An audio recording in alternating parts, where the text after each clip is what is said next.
का है ये भाई इतना टेंट पेंट होके कहाँ जाता रहो? अरे अब तो पहन ओढ़ के तो जब होने कहीं का हो। कहाँ जाता? अरे पढ़े जाता नहीं कॉलेज में कॉलेज। भाई इतना टेंट पेंट होके पढ़ाई करे जात हो? कवन पढ़ाई करे जात हो? अरे आप का कहा तू मैं टेंट पेंट करी। अच्छा तो तू पढ़ाई करे जाला स्कूल में? ता सुना हमरा एगो सवाल के जवाब दे देबा। बोला। तो जान जाती तू पढ़ाई करेला पढ़ले में तेज हवा। पूछा। सुना। सुनावा ये भौजी। कावन चीज लंबा होला आदमी के देवरू।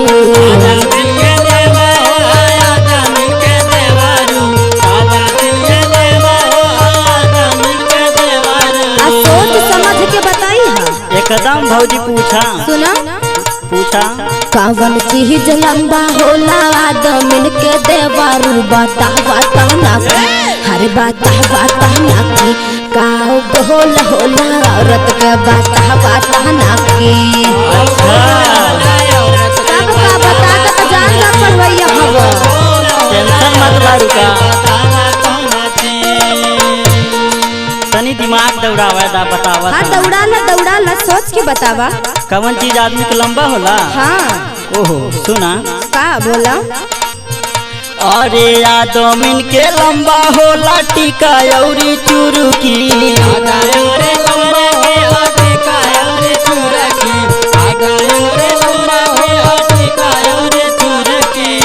सुना थारू? हाँ हो एकदम सुना तनी सुनावा ओकरा आगे बोला।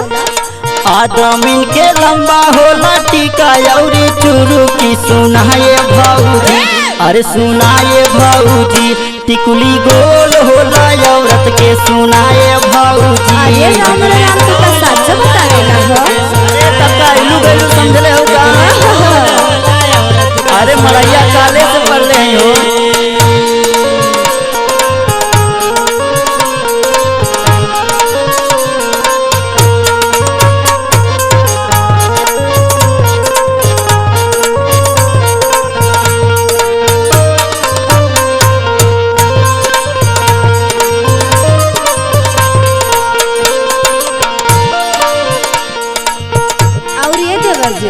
बोला ये भौजी। तो बता देला। हाँ। हाय दूसर को बता देता जान जा कि तू पढ़ले में तेज हवा हो। अच्छा दूसर को हो का? हाँ। तो पूछा भाई वो बता देता नहीं। सुना। सुनावा। काव डाली गूच गूच निकालेला फूच फूच।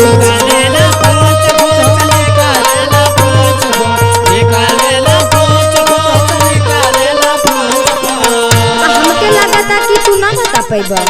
अरे जब ये काव डाली गुच गुच निकलेला फूच फूच एकर मतलब का होला? तू पूछा तब दिमाग लगाई बेहू। तो सुना। सुनावा।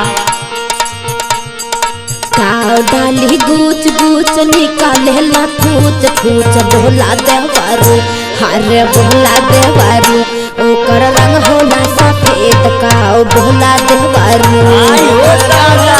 कब का बतावा का होला? अरे ई ना बता पैबा जानत है। ये तो बड़ा टफ सवाल पूछ लालू ये भौजी। तब का ऐसे तैसे सवाल बा? याद तक तो हम कबो सवाल सुननी। अच्छा पूछत हो तो ला सही हो बताइया। अच्छा बोला। और पुरुष डाली गूच गूच निकलेला फूच फूच।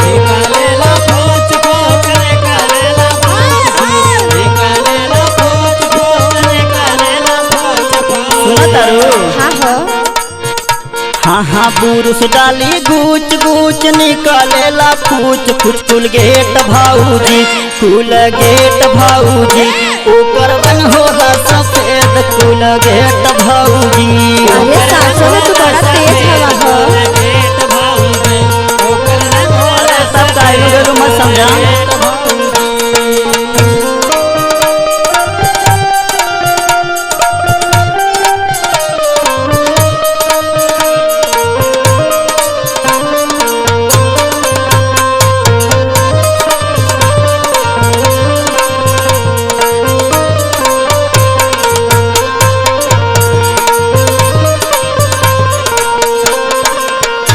तू सासो में बड़ा तेज हवा हो।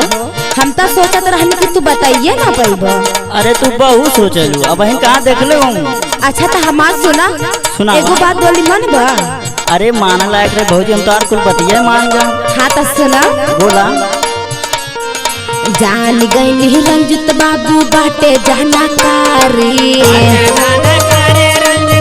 सबसे बड़ा तेज हवा हो।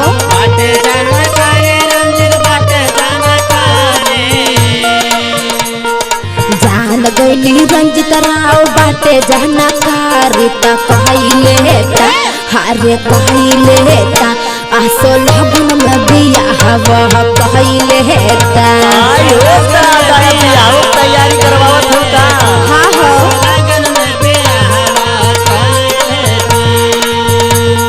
ये भौजी का हो। अब बियाह उयाह के बात करत हो। हाँ अठे बात कही मनबू। का बोला। अरे माने लायक रही तबे माना। पहले ही बताओ बुरा नान मनबू ना हो तोहरे बात के कैसन बुरा। तो सुना। सुनाबो। अरे जान गइलू सब कुछ तो सुना मोरी भौजी। सुनाबा सुनाबा तैयार है।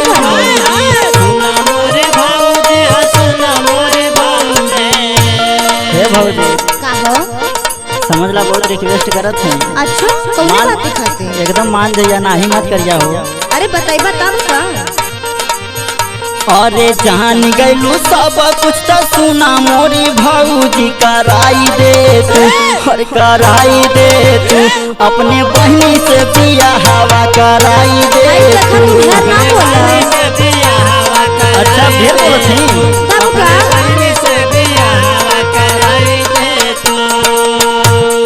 गोल होला औरत के बाता बाता नकी। गुली गोल होला औरत के सुनाए भौजी। गोल होला औरत के बाता बाता नकी। गुली गोल होला औरत के सुनाए भौजी। आसो लगन में बियाहवा कहले ता अपने बहनी से बियाहवा कराई दे तू।